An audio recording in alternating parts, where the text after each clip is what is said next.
jirani tuna kata ya Litapunga. Ukienda Litapunga kuna mlingoti wa namna hii.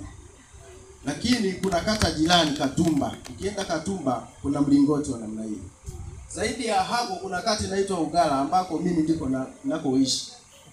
Nako kuna mlingoti wa namna hii. Kwa hiyo kata zote 12 za halmashauri ya wilaya Nsimbo kuna matenki ya namna hii. CCM oye! Kidumu Chama cha Mapinduzi! Sasa sisi tuseme nini? Zaidi ya kwamba tunaomba mtufikishie salamu.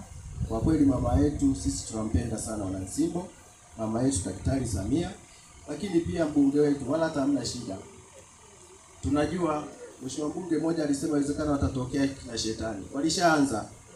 Lakini sisi tunawaambia hapana. Hatuyumbi wala hatuyumbishwi. Sisi msimamo wetu ni mmoja, kwa sababu tunapochagua viongozi tunataka maendeleo. Sasa kama tunapata maendeleo, tubadili ili tutake nini tena zaidi ya maendeleo? Kwa hiyo wala hata hatuyumbi. Tumesimama imara na tutaendelea kusimama imara. Zaidi ya hapo, kwa kuwa leo viongozi mko mahali hapa, mimi nitoe tu mawazo yangu. Matenki kila maeneo yamejengwa. Lakini ukiangalia halmashauri yetu ya wilaya ya Nsimbo ni miongoni mwa halmashauri ambazo tunaweza kusema kwamba ni halmashauri changa. Ni miongoni mwa halmashauri changa. Pamoja na haya matenki yaliyopo, bado kuna baadhi ya wananchi wetu huduma ya maji haijawafikia sawa sawa.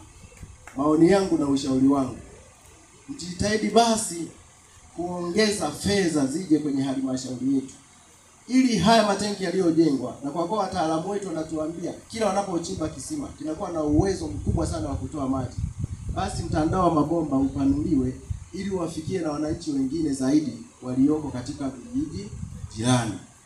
Mkifanya hivyo, tukiwa hapa Kaanoge, mkatuongezea fedha kutandaza mabomba kuendelea kwenye vijiji vingine, Litapunga, Katumba, Ugala, maana yake ile zana kumtua mwanamama ndo kichwani itatimia kwa ukamilifu wake. Zaidi ya hapo, nikushukuru sana Mheshimiwa Mbunge Cherehani. Sio umetoka? Nikushukuru sana kaka yangu. Wakati madiwani wenzangu walivyokuja Ushetu, uliwapokea vizuri sana.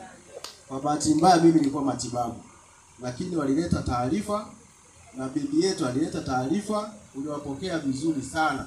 Nilikuwa nakuona tu kwenye mitandao, lakini leo nimekuona live. Hongera sana. Na Mungu akubariki sana. Basi kwa kuokoa muda, naomba mchukue hiyo, tunaomba fedha mtuongezee mtandao wa mabomba ili wananchi wetu waweze kupata huduma. Nsimbo oye! Nsimbo safi! Mama Samia oye! Karibuni sana wageni.